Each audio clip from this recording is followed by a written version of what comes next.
Welcome to the show, everybody. I hope you all had a great weekend. Kris, did you have a great weekend? I had a weekend with some stuff that happened.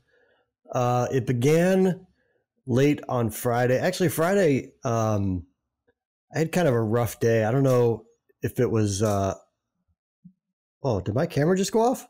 It shuddered at me. I don't blame it. Oh. I would too if I had to stare me down. Anyways, Friday I had a bit of just kind of a downer of a day. I don't know if it's because I didn't get to talk to you, Bill. But you know, sometimes these, I guess it just hit me that not to start the show on such a downer, but these job reports that come in every week, man, like for whatever reason, it just really got to me on Friday. So I started off Friday not great. I saw one today that said, well, not necessarily a report, but it was something like 75 to 85% of the people unemployed believe that it's only temporary, but the reality is it's like businesses are thinking if we get 75% of our laid off employees back, we'll be ecstatic. Yeah, I mean, right now, there was this statistic that basically 1 out of every 5 people in the workforce don't have a job right now, and that just kind of struck me.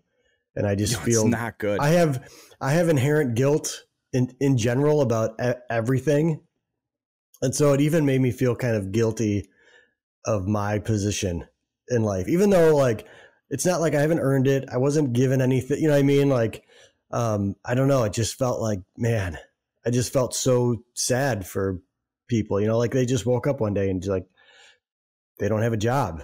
Well, and it's like, Kris, you should do something about like, could you donate to a cause that helps those people out? Sure. But it's like, we're at a point, you can't miraculously go create jobs for 34 million people or whatever it is. Yeah. Whatever it is. And I think everyone just kind of has their, mostly, I think you've experienced it. I've experienced it. My wife experienced it on Saturday. Like you're just overwhelmed. Like you have these moments where you're just completely overwhelmed by the situation. And so that was Friday. And like, it's just wonderful. And dumb things too, right? Where you start to be like, you know, getting so worked up about, I mean, not your case, obviously, but like just an example, like so worked up about how bad your grass is in this weather. And then you're like, yeah, wow, of all the things I could be concerned about at this point, you know, but it's hard to feel like, oh, we're going to see an end to this and it's going to be fine. Yeah. You just have to return to kind of that hopeful feeling. Like that's all we have, you know, like all I can do is do what I can and just stay hopeful. And, you know, it's going to be a grind, but you know, at some point, hopefully everyone that wants a job has a job that they like. But anyways, that was early. That was Friday morning because that's when the job report came out. I just want to point out real quick before the mics went hot. I did point out to you that I've had a bad attitude this weekend, and like, I am in one. I'm like, oh, I'm not helping. That helps because it's like, I mean, while the like similar thoughts have been in my head, it's I guess further cementing them. I'm like, oh, good, thanks. Yeah. So then Friday afternoon, both my washer and dryer decide not to function properly. So I was troubleshooting that for most of my Friday afternoon, Friday evening. I've got the solutions for both. One was electronic. One was, you know, the electricity piece of it. The other piece of it was a mechanical issue. The dryer wouldn't turn on, which was awesome. And the washer, the door wouldn't lock, but I've discovered the issue for both. So I'm on a path. I've gotten both temporarily functioning. And so now permanent solutions are in the works. So I put that behind me. And then Saturday I got to play some golf. Side note, which we can talk about. No, if you I want to go back to the washer and dryer. I like, can you at least give me a second to like comment on each stop in the trip? Sorry. As part of a 2-person show. You leave the bulldozing and running rambles to me. All right. Right. All I have to say is I think, and I'm sitting there going, oh, those aren't easy fixes or whatever. wait a minute. Forgot what you did in the military. I don't know if that problem could have happened to a better person. Like, it's true. I was prepared mentally, I guess, from a capability perspective to troubleshoot and repair both of those issues. I mean, you can do work with a soldering iron. That's right. That's what's going to happen eventually. But I have to say, like, so the problem with the dryer not turning on is at the plug, and it's got, I don't know if suburban, God, I haven't lived in a house in the suburbs in so long, but so we have stackables. We don't have enough room in our condo to have a side by side. So they're stackable front loaders. Stackables are my favorite children's quick lunch food. That's what it sounds like, right? Like a Lunchable or an Uncrustable. Like a snackable, right? Or a stackable. Get your kid the latest Oscar Mayer stackable. So our plug is not a normal like 3-prong plug. Yeah, it's this massive, right? Same. That's usually washer and dryers. Yeah. Okay. Yeah. So so that's what our dryer takes, and so at the point where they meet, where the male and female come together, there's a bad connection in there. So I'm going to have to basically. I love where birds, like where a male and a female come together when they love each other. By the way, happy belated Mother's Day. That's right. So I have to go into that plug behind the plug, and it seems to me that there's just some sort of short behind it, because Grandpa's putter, my vintage putter, came in handy because I could reach back, because it's in this closet. I could reach back with the putter behind the dryer and kind of jimmy the cable into the correct spot to get the dryer to turn on. Do you think it's behind the plug on the dryer, or you're talking the like wall plug? In the wall. Oh, it's in the wall. It's going to be a nightmare. Yeah. So I have to undo the plug itself. Obviously kill the power. Same. And then, I mean, step one is just going to be simply resoldering all the connections and going from there. Right. I mean, it seems like that's kind of the obvious. Let's hope that's what it is. Yeah. I mean, yeah. And so that was the dryer. The washer, the door lock won't latch, like the switch. You can hear it trying to click. Yeah. It's like a real faint click. And I could get it to do it sometimes, but not all the time. But now I found kind of I don't even know how to describe it, just kind of the way that you have to kind of almost shake the barrel in the washer to get that thing to kind of go. So we were able to do our laundry this weekend for me kind of shaking the barrel. That reminds me, I got to do my laundry. But the part, so apparently it's a known problem. Like I started pulling up some information on the internet, and it's not an uncommon issue. Back in the day, actually, the part was in such demand that there was like 2 or 3 month back orders, but now it seems like it's pretty accessible. But it's going to be a huge, I mean, anytime you work on a washer or a dryer, it's a huge pain in the ass. And this will be a huge pain in the ass. Stackables where it's one thing. Yep. So I have to take the dryer off the washer. And so that's going to be first I have to pull the whole thing out of the closet, because we don't have like a mud room or anything like that. I don't know how you got to pull that thing down. How this isn't you're going to have to bring in, I feel like, some help. Well, we're going to see if my wife can assist. Oh boy. Well, all right. But she's also, yeah. So the other problem. Well, just let you know, I'll get my work gloves and my N95 masks ready for you in case I have to come. Great. So do you have N95 masks? I found some. Not kidding. Did you? I mean, they're not packaged. Like, so that's the thing. We're like, you should donate. I'm like, they don't want dirty N95 masks that have been sitting in your goddamn garage collecting like moth shit in them.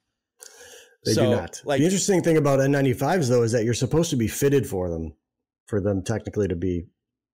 Don't even get me started. God, all right, never mind. There's a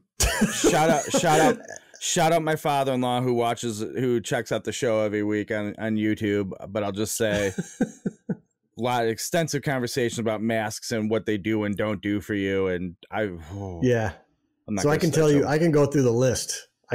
We talk about masks almost every day. I'm on your, you don't need to. We're probably on the same page. Yeah, no. Okay. So anyways, the other thing that happened this weekend that was a negative, we'll get to the good stuff, but my wife kind of tweaked her lower back. So I couldn't get So I'm not going to ask her to lift something like a dryer until she's back to 100%. So right now we have temporary fixes. It's fine. We can wash things. I'm going to leave it as it is. In worst case scenario, you have a bathtub. Whatever. It's fine.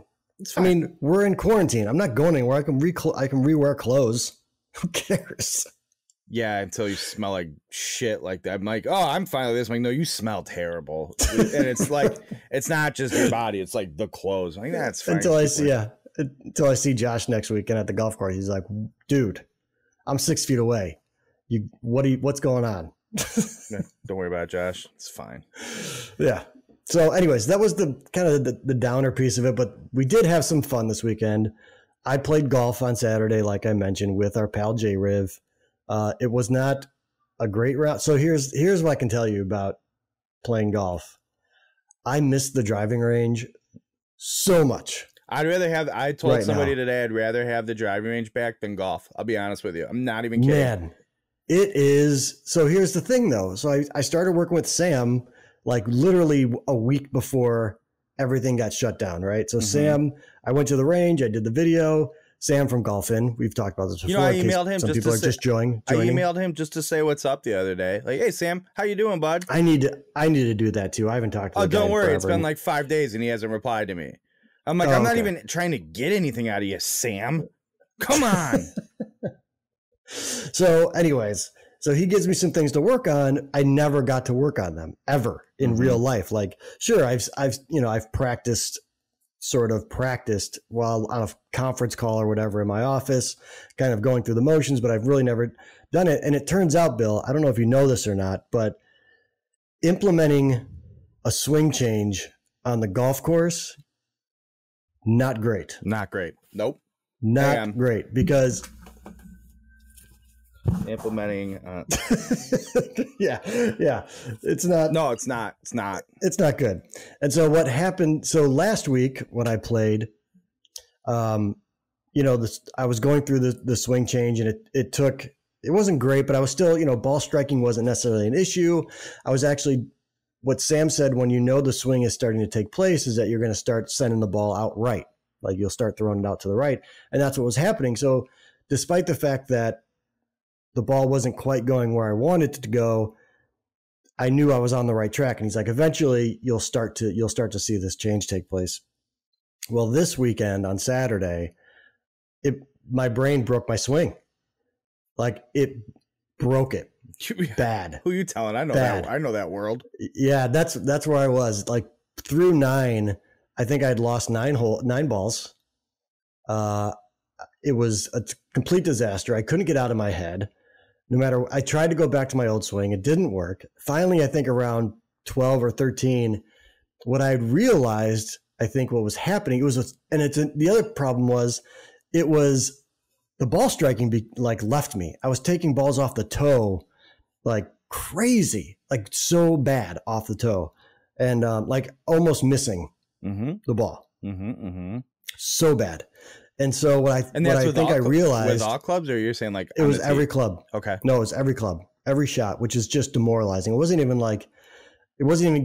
getting like a hint of success out there. It was just complete disaster. What I think I realized was the swing change, without me really knowing it, actually started to take. And so my whole goal was to start bringing the club more from the inside and starting hitting a draw more reliably, but I hadn't adjusted anything else. So my distance from the ball was still the same. My aim was still the same. All these things were still the same while my club was coming in from a different path.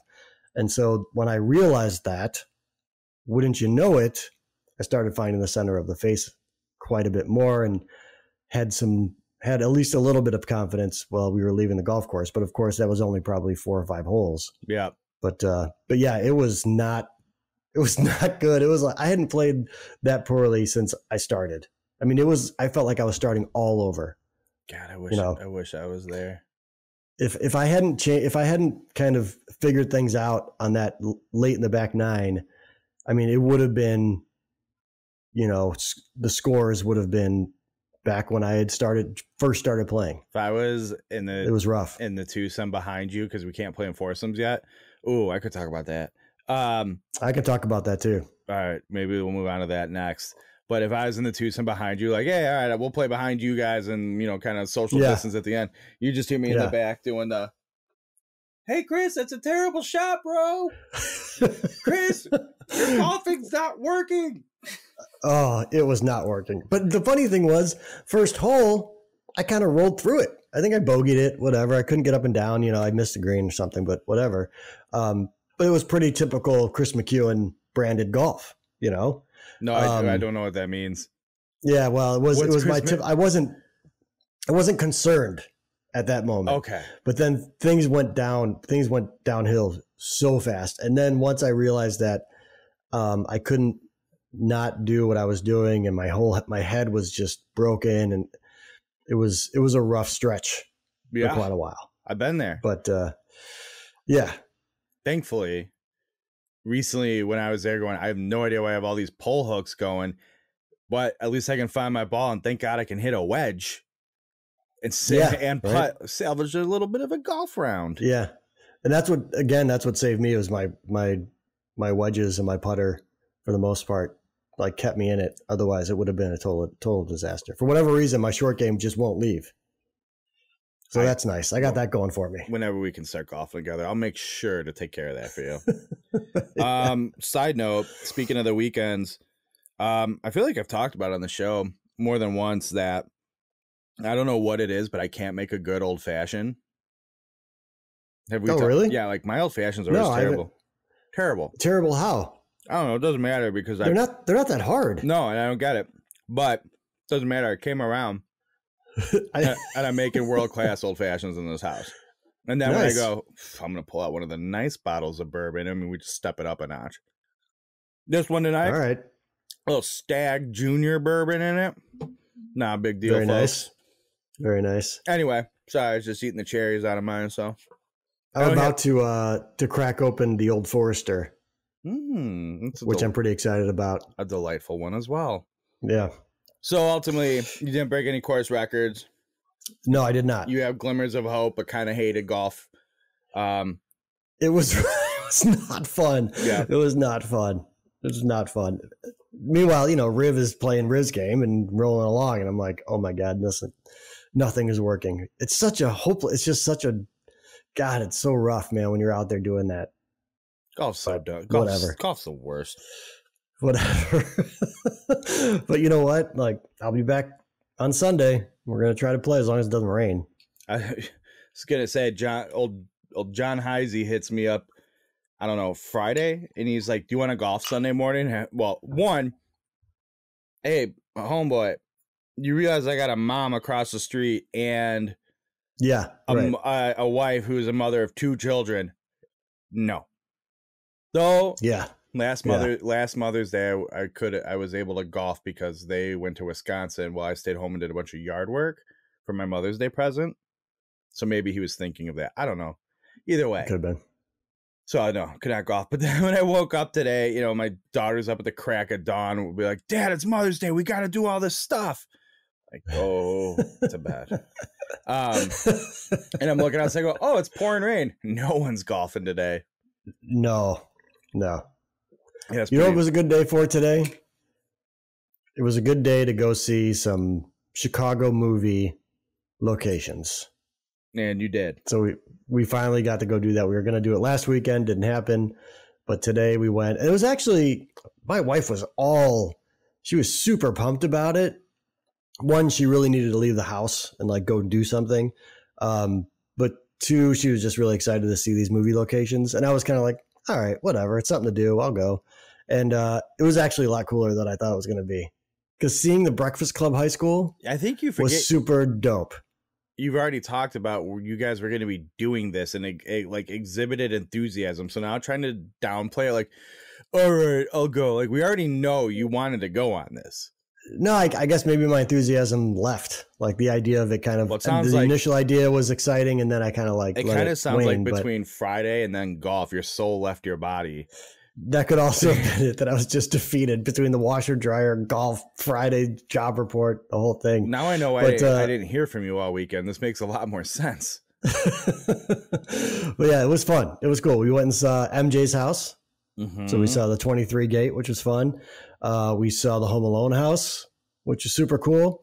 We saw Cameron's house from Ferris Bueller, which is really cool. By the way, a lot of people have been posting that going by Cameron's house on my social media in the past. So that's really 6 weeks. That's really funny you say that, because there were a lot of us that were doing all these houses, that were hitting all these houses. We didn't see anyone at MJ's house, but the other houses, there were other cars doing the exact same thing, like stopping in front, taking some pictures, kind of, everyone's just looking for something to do, man, especially when it's raining like this. You can't even really go outside. I saw it in my buddy's picture. It looks like there's like so there's Cameron's house, but then there's like a screened in patio, like hangover deck thing. What is that?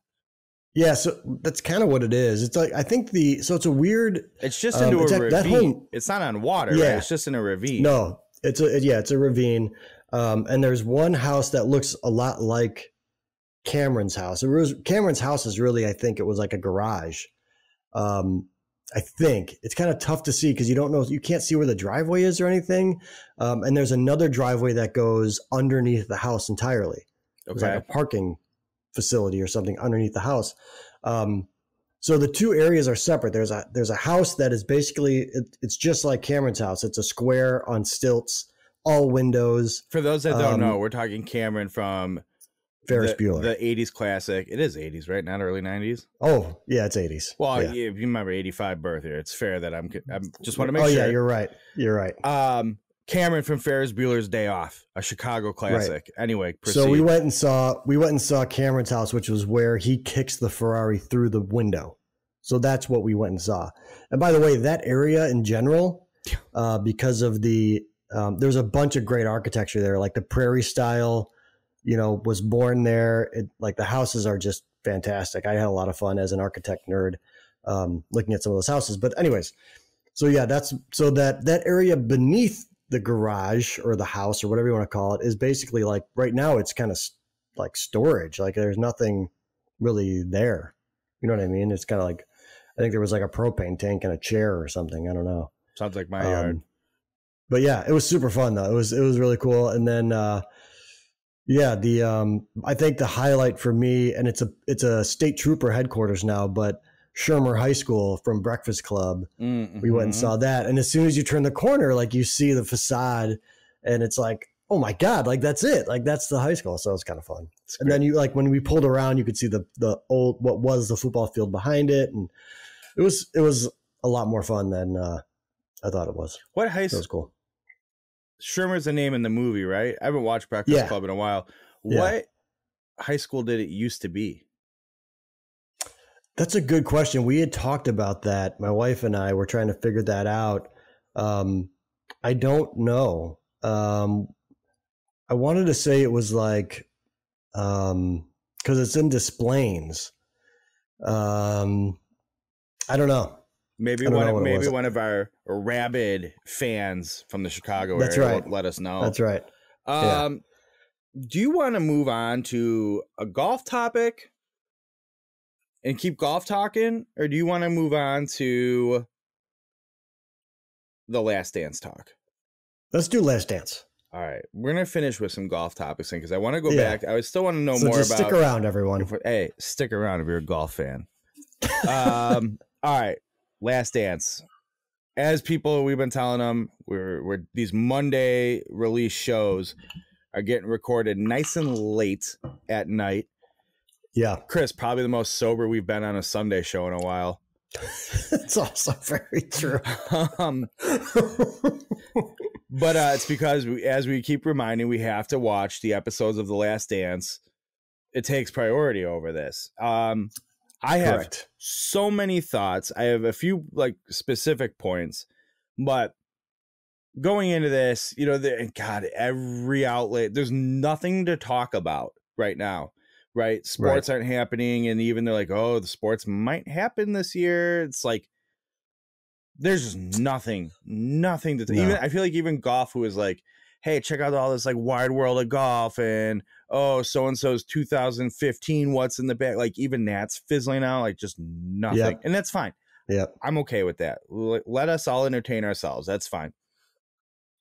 But as a result of The Last Dance, it's like between Sundays, any sport outlet just starts reaching out to every Bulls player from those eras. I mean, you're talking Horace Grant, BJ Armstrong, Steve Kerr, Judd Bushler, Luke Longley, Will Perdue, you name it, right? They're hitting them up.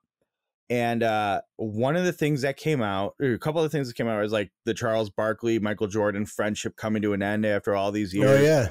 The kerfuffle. Which, like, for those that don't know, Charles Barkley basically criticized how Jordan's been performing as an owner and the way Jordan operates. He just, writes you off. And then the other one that got me was a lot of the BJ Armstrong stuff. It's like they're still fairly close, but then, you didn't make BJ look so great in 7 and 8 here and kind of talk some shit about him and a little bit of a pigeon. But can we talk about Baker Square for a minute? When BJ was like, when Jordan called him, he's like, hey, let's go to Baker Square, have some pancakes. And this is in 95 Jordan, right? 1995. Yeah. Michael Jordan and BJ Armstrong can just go to a Baker Square peacefully. Sure. Right. But that's great. One of the things that really popped up though was, hey, the Scottie Pippen didn't realize how bad he was going to be made out to look in this. And it's funny because the first couple episodes were very pro Scottie. Since then though, it's he's selfish. I guess that's the word is, I forgot who said they talked to him, but he is really hurt by Michael calling him selfish for that one act. And then there's been some piling on of Scottie being a bit of a pushover and, obviously sitting out so much of the 97-98 season. And then I feel like going into him refusing to play because Tony was getting the last shot. And I it's weird because I kind of get his point where he's like, after being second fiddle to Jordan and then filling that spot so well, give me the ball. And you won't, like, I could see him being hurt, but I don't seem like if you're a really good leader, you're still going to go on the court and you'll settle it otherwise. Right.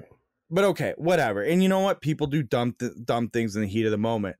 I can get past all that because they even said like, hey, the Cartwright speech. I mean, that I would even hear the speech, just to them talking about Bill Cartwright's speech. Yeah. I was ready to run through a brick wall. But then Scottie said, like, I would do it again. Exactly. Like, dude. And I go, oh, dude. Boy. And that's why I wonder where he's like, I already got kind of painted into a corner here. And I know I made a quote saying I would do it all over again. I wouldn't change a thing. Oh, man. So people used to like that 1.8 was a big deal. I was telling my wife that people like you would say Scottie Pippen, someone would say 1.8. Like everyone had like that was a bad move, man. Well, like that when they talk about that thing hanging over his head in Chicago, it hung over his head for the rest of his career, despite 3 more rings. That stuck with that dude forever. Well, and maybe for good reason. And we talked about early on, absolutely, like, for good reason. Like every great player wants the ball. I get that, but you don't sit. We talked about how to play like that early on in the first 2 episodes, right? We forgot. Like I was like, man, I totally forgot about him sitting out that whole season. Be like, what are they gonna do? Oh my God! And now I'm going, oh, I forgot. He was tremendous, but he was a weirdo. I'm like, I'm hesitant to like be too damning towards him because like he is a legend. I don't want to take that away from him, but like, right. He made some bad decisions. Well, in revisionist history, when it like, hey, we have the 6 and 8 years, and I guess like the greatness that was that run. Yeah, Pippen was the best. Jordan was the best. You can just easily forget about. Oh no, I forgot about all this prima donna stuff. And he was also nicknamed No Tippin' Pippen in the city. Well, to be fair, I don't even bat an eye at that anymore with how many pro athletes that turns to be true with. Like, you know what I mean? Like, Yeah. But it just builds, it just kind of goes towards the overall kind of story for Scotty. I'm gonna let him off the hook on the tipping thing because I genuinely feel like these guys either go one of two ways. It's because they didn't know money growing up. They just throw it around like crazy, i.e. or E.G. Sorry, get your I.E.s and E.G.s right, people. E.G. Allen Iverson, his whole story where he's like, he got paid so much money. Now? But in like, it wasn't like he was out buying cars and everything. He was taking care of too many people. So, but just here you go, throw out all the money. Or it's the opposite. Like, I don't know what to do with this. I'm not giving it to anybody. And like, Scotty, you're a multi-bazillionaire. Just give this guy $100. And it's like, no, I can't do that. And so I'm going to let him off the hook on that. I'm not letting him off the hook for sitting on the bench. I'm not. 1.8 was brutal. I'm not letting him off the hook for his surgery. I'm not letting him off the hook for like not doing it. Again, how much weight they were carrying just for him to be a crybaby in 1998, right? Yeah. Side note, Dennis Rodman playing in the Space Jam games before he was on the Bulls.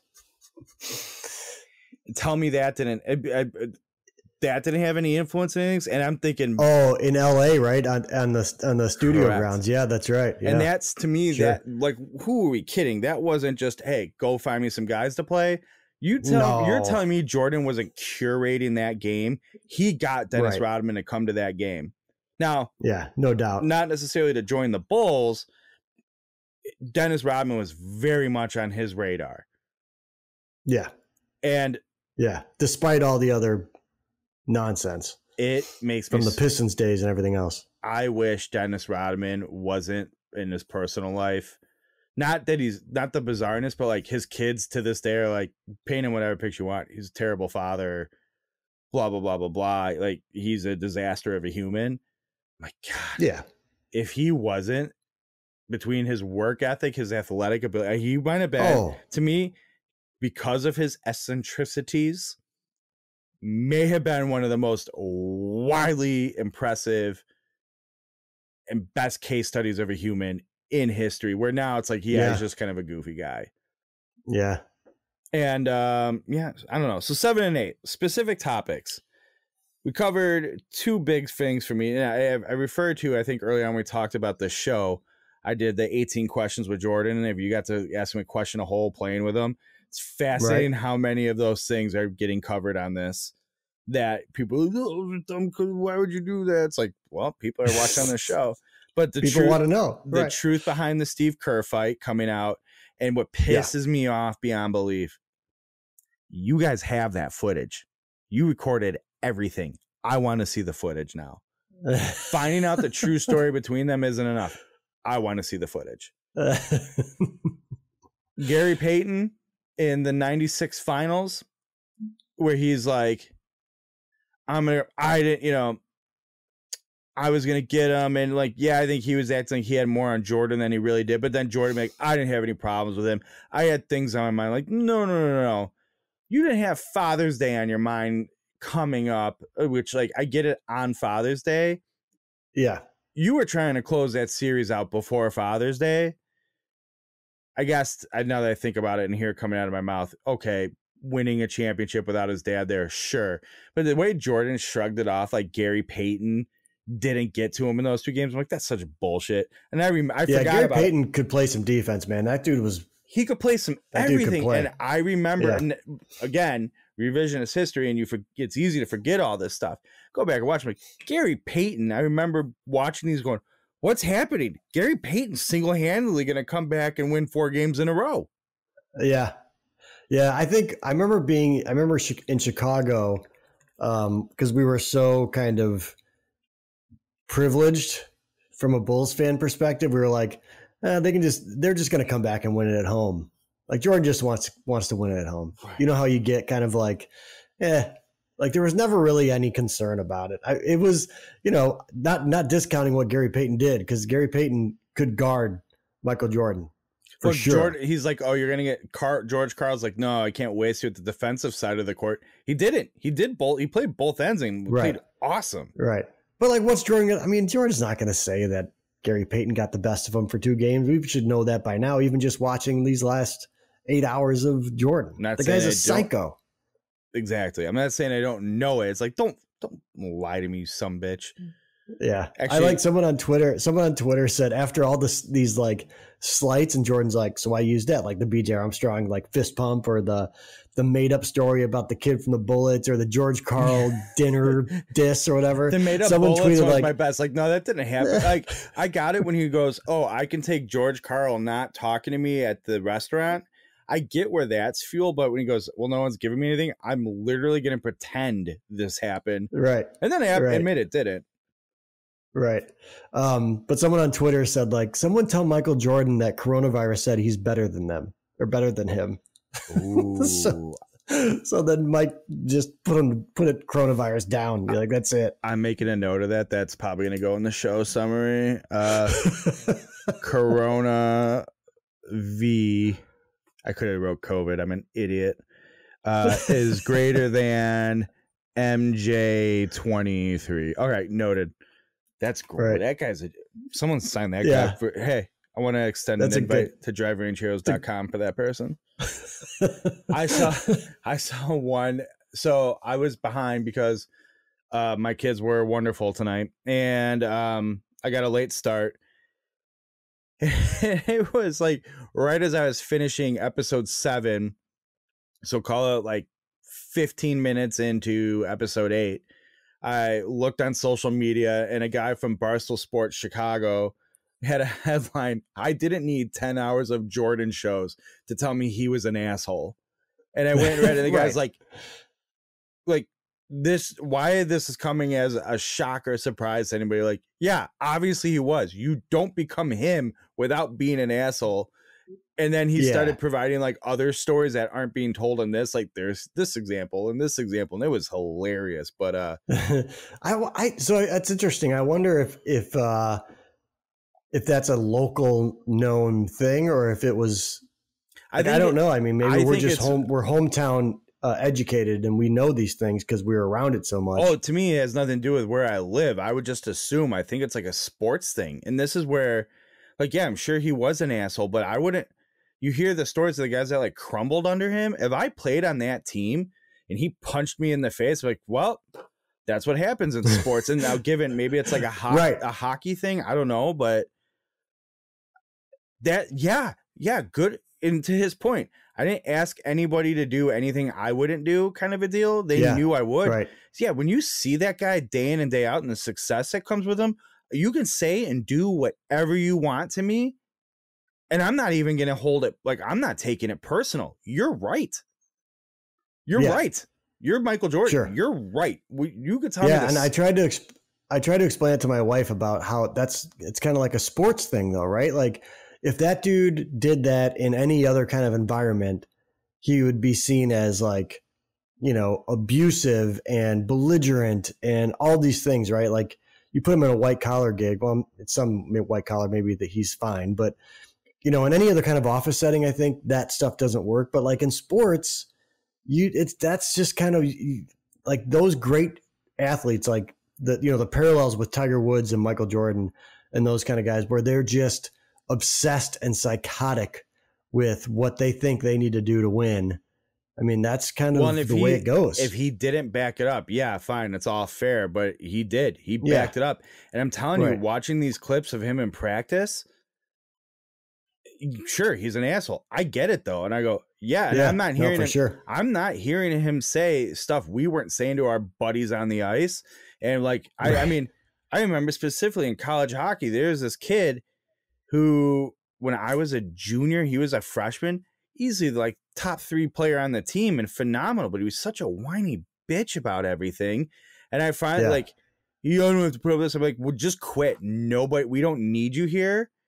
You know, you don't work that hard. I'm like, I'm just burying him on the bench. Oh, does that mean I'm an asshole? Like, what? No, it means we hold you to a standard on this team. I don't care how good you are. You have a responsibility to all of us, or go get out of here and take the jersey off. Right. And I thought Scott Burrell, they tried to paint it like, oh, he got bullied by Jordan, but he was a great example. I think he, especially coming from UConn, where he identified, he goes, guy can say whatever he wants to me. He's my best buddy. And I think Scott Burrell, by the clips, like, thought him and Jordan were good buddies, and maybe they were, maybe they weren't. Yeah. But yeah, I don't know. I mean, I just think that's kind of like, I don't know. That's the way sports works. Sometimes guys are going to jump on your ass. Like, I'm sure Jonathan Taves does the same shit for guys that don't, Oh, but it's hockey. It's hockey. Pull their weight. It's hockey. It's different. It doesn't matter. Last thing I gotta cover with episode 7, and actually it was really primarily episode 7, the baseball stuff. And we've talked about the baseball stuff before. Oh God. Are you going to try to tell me that he was a good baseball player when he hit 202? I don't see you hitting 202 in AA, Mr. Baseball Player. Anyway, I wasn't Michael Jordan that got an automatic contract for a AA team. I do think it was interesting, though, kind of answering that question. They're like, it had nothing to do with ability at that point. We couldn't accommodate him in lesser facilities. I don't believe that for a second. I do. I don't. Why? Why do you believe that? They knew he said all this about, like, I want to earn it, I want to do it the right way, blah blah blah. Like, okay, here, go to the Barons. The AA is where the kids go before they go to the pros. AAA is a holding pen. AA is where the talent is. You're gonna put that dude in AA? Like, come on, man. Yeah, put him on a bus in single A and let him earn it the way he talks about it. That's a whole different topic. That's not that whole baseball thing is nonsensical to me. That's not what I said at all, and you know it. You just unfairly Chris McEwen to me. I didn't say he playing wise. What are you talking about? He shouldn't have been there. Reinsdorf said, he's like, you just said to me, I didn't see you playing minor league baseball. Why did and I gave my reasoning for that. No, I moved on to, they said they put him there. They put him in AA, not because of his playing ability. They put him in AA because they needed the press facilities, and the infrastructure was bigger in AA than it was in rookie league or single A, because they knew they couldn't accommodate the swarm that was him. Imagine the Schaumburg Flyer Stadium with Michael Jordan playing in there when he's his prime athleticism and at the top of his buzz. That place would literally just implode. So I'm like, I don't think it would literally implode. No, it would. It literally would. You're not a physicist. All right. I'm just telling you that if he talks about doing things the right way and earning it and blah, blah, blah, blah, blah, and then the dude gets put on a AA team that he had no business being on. He hit 202. Do you not remember that scene with Reinsdorf? Yeah, I remember it. I'm not buying it. I'm not buying it. He put him on that team because he owned the White Sox and he wanted to put him on the Barons. I kind of feel like Reinsdorf's statement, it validates that somewhat. I think it's a combination but he tried to couch it with, like, oh, the media presence. Like, whatever, dude. Put him on whatever. I think his point was this was clearly a business move, not a baseball move. Oh, I didn't get that at all. That's what I took from it. All right. Take it easy. That's not what I got from it. I got it from he tried to make an excuse for him being on a AA team that he had no business being on. I think he said, I know he didn't. It was a business and accommodation move that we couldn't have managed otherwise. Here's what I'll say to you. I read a story about how when he was down there, like, he was the best. Everyone loved him, and it was, like, so different from the Bulls stuff. Yeah. Because for sure. I believe that. He wasn't Michael Jordan, the basketball player. He was right. The guys where the Bulls couldn't mess with him, these guys could mess with him. And he was just and I think, man, imagine being him his whole, his North Carolina career on, probably getting bullied and abused and treated like just a regular guy, probably felt so good riding the buses. Oh, for sure. I'm sure it was like a vacation for him, just kind of like just being a normal human. I'm trying to listen. Yes, I'm sure it was a vacation. I'm talking about the rewarding side of it, where it's like, man, I'm agreeing with you. Think of how much fun that must have been for him. No, for sure. Absolutely. I also read this thing again, because this is all they talk about all week in sports, because there's nothing else to talk about. How accommodating he was to the players, where guys would come in and be like, hey, can you sign whatever? And he goes, I will sign anything you want, as many things as you want. Go put him up at, I think it was like the GM's office, whatever. Go put him on his desk when I'm done with my workout today, because he has to work out 18 hours a day to catch up to these guys. And God bless him, he would. And he'd go up, sign everything, leave it there. They'd go back the next morning. It was all waiting for him, signed by Jordan. And then, he'd see some guy with like holes in their shoes, so to speak. And he'd be like, what's up with your shoes? They're like, oh, your glove, whatever it is they needed. And he'd be like, yeah, go tell him, the GM guy, whatever, go tell him what you need. He'll take care of it. And then he would call Jordan's Nike guy and be like, yeah, I need all this gear. And he goes, next day, it's at the facility. And he goes, the thousands of dollars of stuff, but not like insignificant thousands of dollars, like notable numbers from Jordan, just because he still had that pull, and just going, right, take care of this guy, take care of this guy. So all these guys were making like, I forgot, $15,000 and can't afford these anything. Minor league guys. Yeah. And Jordan recognized it and went, I got you. And basically threw them all on his back. I was like, it's in there. The normal person's in there. But I thought I did think that was a cool story. My 2 cents. That is cool. No, I'm glad to hear that. All right. Hopefully it's true. Michael Jordan, coronavirus told you, it said it's better than you. Noted. Or I think he said, like, I think the tweet was something like, coronavirus said you're not that good. Something like that, which is just fantastic. Let's wrap up with some golf. Let's go back to golf. All right, let's finish it up with some golf. What do you got? The foursomes talk. Getting back to foursomes. Oh, yeah. You have something, I have something. So I saw on Facebook today another one of my golf friends going on a big rant about how, we only need to open 2. We only had to have 2 players going off every 15 minutes. This is absurd. And what are they thinking? And no carts. I'm like, okay. I want to make it clear. I don't disagree that golf in Illinois could operate with foursomes every 10 minutes, individual carts, and driving range and practice areas open. It could. Ugh. Yeah. Okay.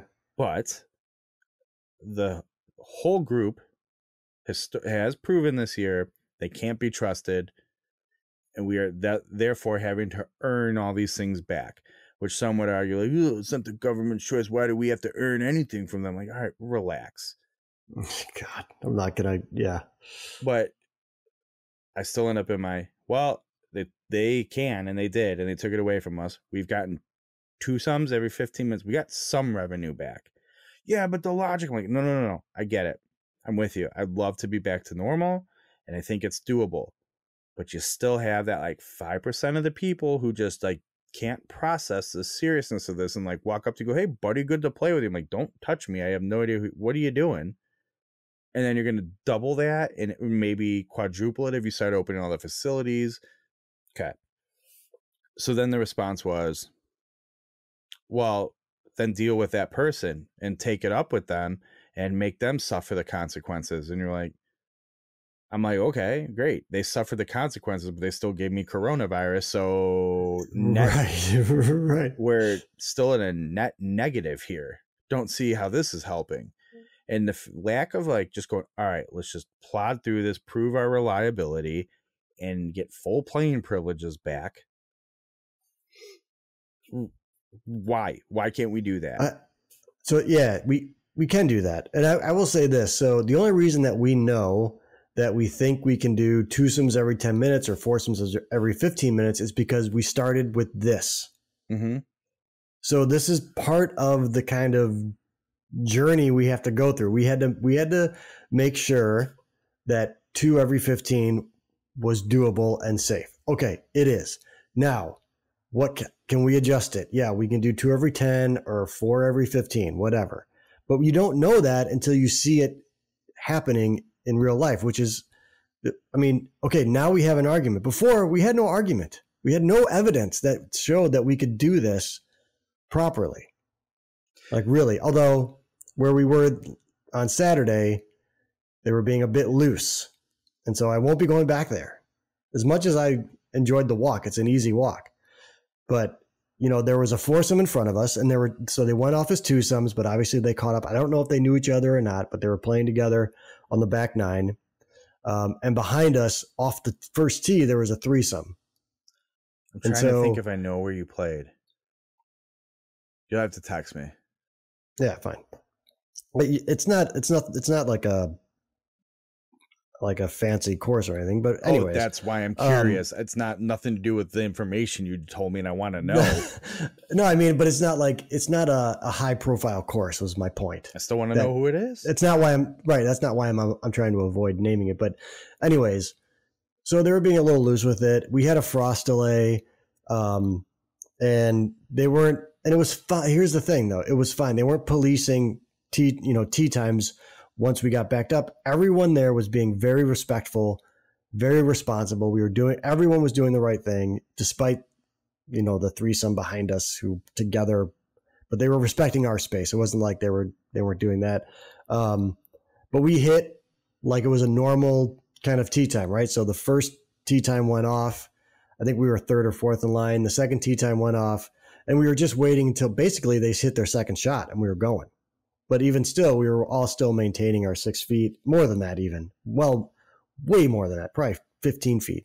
But I'll say this too about it's not just golfers.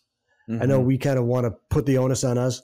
We were walking around on Saturday when I got home. My wife and I went for a walk, and there are groups of people in parking lots hanging out together that aren't respecting the guidelines. There are people in parks together that aren't respecting the guidelines. And so, I mean, it's kind of society in general that you're starting to see people kind of lose their discipline around this stuff. So I don't want to just put it on golfers like they're the only ones that are responsible for the virus being spread. It certainly isn't that, but we would be the ones that ruin it for the golf courses. If we can't do what's right here. That's the thing that we get stuck in like this. Whatever. Those are their rules and they're not following them. They're like, oh, good, I can't go to this park anymore. You want to keep golfing. They're paying attention to these things. Just do them, please. And we can be a very easy target. All they have to do is say, look, you guys aren't following the rules, and they can just shut the whole thing down. Yep. And it doesn't matter what your argument is, whether it's justified or not. It's irrelevant. I almost F-bombed here. So you got me all fired up now. It's not this is what kills me with people in general. Like, it's not up to you. There are people it's up to. And you're not it. Right. If you are, you're not the decision maker, unfortunately. Go do something. And then if you want to like overthrow something, well, be prepared for other anarchy that may fall into suit. Like, but pick and choose your battles. And I don't feel like, no, these aren't hard. These aren't difficult guidelines to follow, man. I get we're all worried about the economy and golf courses being able to stay open, but this is what we have to deal with right now. I go back to your job report. We have 34 million people unemployed. Yes, if we could get back to normal golfing, that would be a solid bump in jobs. But it's not like, oh, well, we're back down to only 5 million people unemployed. Like, yeah. Not to mention, enjoy the 3.5 hour rounds, man. Just go. If you can go play. Just shut up. Yeah, that's it. You know what? God. That's the note we're going to end on. That's exactly right. If you can go play. Shut up. Just go play. Now, I mean, I can hear like pros being like, "Oh, my course is losing money." Like, I know. I'm with you. I know. We're all losing money, man. Everybody's losing money everywhere. It's not a golf thing. Everybody's losing their ass. We're genuinely in a position where a year from now, golf might not even be a thing because no one has money. Right. Just want to point that out. Like, just go play and appreciate your bad rounds like I did on Saturday. My horrendous round. Still played golf. 34 million people unemployed. Oh, I don't want to wait 15 minutes to tee off. This is going to be this has potential to be a very small problem that we're so upset about. Honest to God. Just, yeah. Anyhow. All right.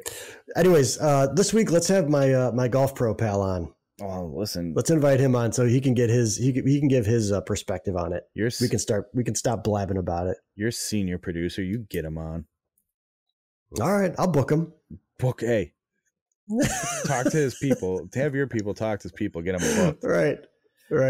All right, Kris. Anything else we got to cover before we wrap it up? No, I'm good. All right. It's good to talk to you again. Yeah. It's such a long couple of days before we can discuss things and see each other. It sounds like this weekend in both of our states is probably for the best. You're probably right about that. And I feel like I have a few things as we've been talking. Like, oh, I could talk about this. I could talk about that. So maybe as the week continues, we'll loosen up a bit. We'll see. Tomorrow works. Yeah, I got stuff too, man. I got stuff too. Tomorrow starts work. This could go bad. Could go further down the tube. We'll see what happens. All right, Kris. You just have to listen. You have to tune in tomorrow. Yeah, we just came off episode 40 talking about with dark episodes, and we both came in firing hot today. Not a big deal. That's right. All right, Kris. I don't know if pleasure is the right word, but it was at least cathartic doing this with you tonight. It's good to talk to you after this weekend. And as I mentioned earlier, tell your mothers from us, happy belated Mother's Day. I'm sure they all want to hear it. And my mom thinks you're funny, by the way. She watched us on the live stream. She watched Adam's show. Your mom. Oh, the live stream. Yes. Yeah. That's fair. That was something. I feel like I got this face going. Let me hit my mic for you a few times. It's not a show until you do. I got this face going, and I'm like, I'm not even buzzed. Oh, it's 11:55 or whatever. I know. Sunday night. No wonder. Oh, all right, everybody. I still love you. I'm sorry we were fired up today. Kris, it was great talking to you. I'll talk to you tomorrow, bud. All right, man. Bye, everyone.